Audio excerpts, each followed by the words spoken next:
Apply करने के बाद prelims first year 3 year system है, पैटर्न है, जिसमें पहले प्रीलिम्स होता है।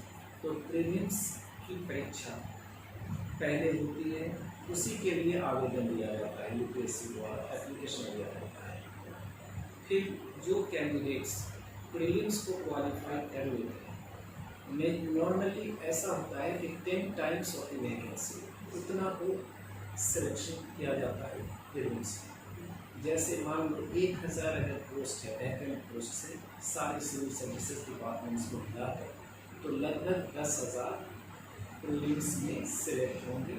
एप्लीकेंट्स बहुत रहते हैं, 15 लाख, 14 लाख, 12 लाख, ये वेरी करता है ईयर टू ईयर प्रीलिम्स के लिए। लेकिन वहाँ से फिल्टर आउट करके प्रीलिम्स कराया जाता है to filter out non serious candidates, और उसमें 10 times of the total vacancies को सिलेक्ट किया जाता है। वो प्रीलिम्स हो गया, ये फर्स्ट स्टेप है इन पैटर्न ऑफ यूपीएससी। ये इस एग्ज़ाम में 2 पेपर्स होते हैं। फर्स्ट पेपर होता है जनरल स्टडीज़ पेपर 1, जो 200 मार्क्स का होता है, और इससे मेरिट काउंट होती है for prelims. Merit means selection होगा या नहीं, वो इसी पेपर से डिटर्मिन होता है, प्रीलिम्स में सिलेक्शन होगा। दूसरा पेपर है जिसका नाम है जनरल स्टडीज़ पेपर 2, और इस पेपर में CSAT है। CSAT means civil services aptitude test, ठीक है। सिर्फ ये क्वालिफाइंग नेचर का है, इससे मेरिट का कोई लेना देना नहीं होता, ये क्वालिफाइंग नेचर का है। मतलब इसमें जो कैंडिडेट क्वालिफाई कर जाते हैं, पास हो जाते हैं, जो फिक्स्ड पास मार्क्स है यूपीएससी का सिविल सर्विसेज एग्जामिनेशन प्रीलिम्स के लिए, उतना मिनिमम मार्क्स आने के बाद ही उनका जनरल स्टडीज पेपर 1 भी चेक होता है। और फिर जब रिजल्ट कंपायर होता है प्रीलिम्स का, तो वो मेरिट तैयार किया जाता है जनरल स्टडीज पेपर 1 के बेसिस पर, क्योंकि जो 2 है CSAT वो क्वालिफाइंग नेचर है। तो ये हो गया। फिर इसके बाद जब रिजल्ट निकल जाता है, तो मेंस के लिए फिर से फ्रेश एप्लीकेशन इनवाइट किया जाता है, लेकिन उसके लिए हर कोई नहीं अप्लाई कर सकता। ओनली दोज कैंडिडेट्स, वो उम्मीदवार, वो कैंडिडेट्स जो प्रीलिम्स में सिलेक्ट हो चुके हैं, प्रीलिम्स क्वालिफाई कर चुके हैं, बस वही एलिजिबल होते हैं मेंस के लिए अप्लाई करने के लिए।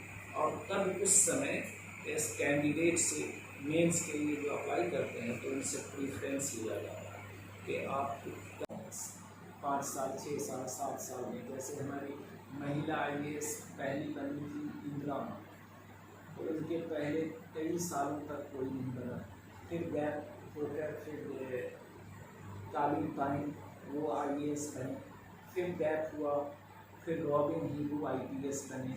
इस तरह से रेगुलर नहीं था परफॉर्मेंस में, मतलब रिजल्ट ओरिएंटेड हमारे अरुणाचली एस्पिरेंट्स का परफॉर्मेंस नहीं था पहले 2008 में। मैं ऐसा इसलिए कह रहा हूँ कि एवरी ईयर के रिजल्ट में हमारा नहीं होता था, कभी 3 साल पर कोई आ गया एक, कभी 4 साल पे कोई एक आ गया, कभी 5 साल पे 2 आ गया। तो 2008 के पहले का पूरा काउंट आप कर लें तो IAS IPS अरुणाचल से क्वालिफाई करने वाले बहुत कम। लेकिन 2008 टर्निंग पॉइंट ट्रांजिशन आया। 2008 से लेकर अब तक प्रत्येक वर्ष, अगर आप अलाइड सर्विसेज को भी मिला देते हैं IAS IPS से रिलेटेड, तो प्रत्येक वर्ष इस एग्ज़ाम को जो UPSC कराती है सिविल सर्विसेज एग्जामिनेशन, इसको 2, 3, 4 ऐसे क्वालिफाई करते हैं लगातार 2008 से। तो हम कहेंगे कि ये अच्छी ट्रेंड है, और अब हमारा परफॉर्मेंस पहले से बेहतर हो रहा है। फिर भी अगर नॉर्थ ईस्ट के अन्य प्रांतों से हम अपने आप को कंपेयर करें, तो हमें अभी और भी आगे जाना है। जैसे मिजोरम, मणिपुर, इन लोगों का हमसे बेहतर परफॉर्मेंस है। Thank you sir. तो सर हम आपसे लास्ट क्वेश्चन पूछना चाहेंगे, आप क्या सजेशन देना चाहेंगे अभी जो UPSC के लिए जो स्टूडेंट प्रिपेयर कर रही है, उससे आप क्या सजेशन देना चाहेंगे? ये आपका अंतिम प्रश्न है सुझाव के बारे में, सजेशन के बारे में, जो बहुत ही सही है। मेरा सुझाव विशेषकर जो अरुणाचल के हमारे बच्चे प्रिपरेशन कर रहे हैं, उनसे है कि आपकी अगर आर्थिक स्थिति इकोनॉमिक कंडीशन अच्छी नहीं है और आप दिल्ली जाकर कोचिंग नहीं कर पा रहे हैं तो अपने को इंफीरियर मत समझिए। Coaching is not at all necessary for qualifying this exam. There is no substitute to self study. आपकी अपनी पढ़ाई, अपनी प्रिपरेशन का कोई सब्स्टिट्यूट नहीं। आज भी जो रिज़ल्ट आता है उसमें मात्र 10 से 15% बच्चे ऐसे होते हैं जो कहीं ना कहीं कोचिंग लेते हैं, नहीं तो 80-85% अपने बलबूते पे, अपनी सेल्फ स्टडी में। क्योंकि आज कम्युनिकेशन ऐसा हो गया है कि आप अरुणाचल में बैठ कर भी। Good morning, my dear outstanding alumni. I am Dr. M.Q. Khan, Principal, Deranatu Government College, Itanagar. I cordially invite all outstanding alumni of this prestigious college to a program which is being held on 5th August 2023. The title of the program is Outstanding Alumni Meet Come Workshop on Role of Alumni in Development of Institution.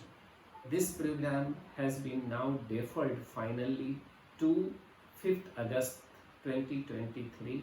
I repeat, all the outstanding alumni, those who have made voluminous contribution or emerged achievers in various fields, either represented at national level in any events, games, sports, culture, art, any events, or excelled in academics by topping the university or serving as assistant professor, associate professor, or our honorable minister, honorable MLAs, Jila Panchayat members, APSU presidents, Class 1 officers posted in any part and working either under central government or state government, they all are our outstanding achievers. You all are invited cordially from core of my heart, hoping to meet you on 5th of August. The program commences from 9:30 a.m. sharp.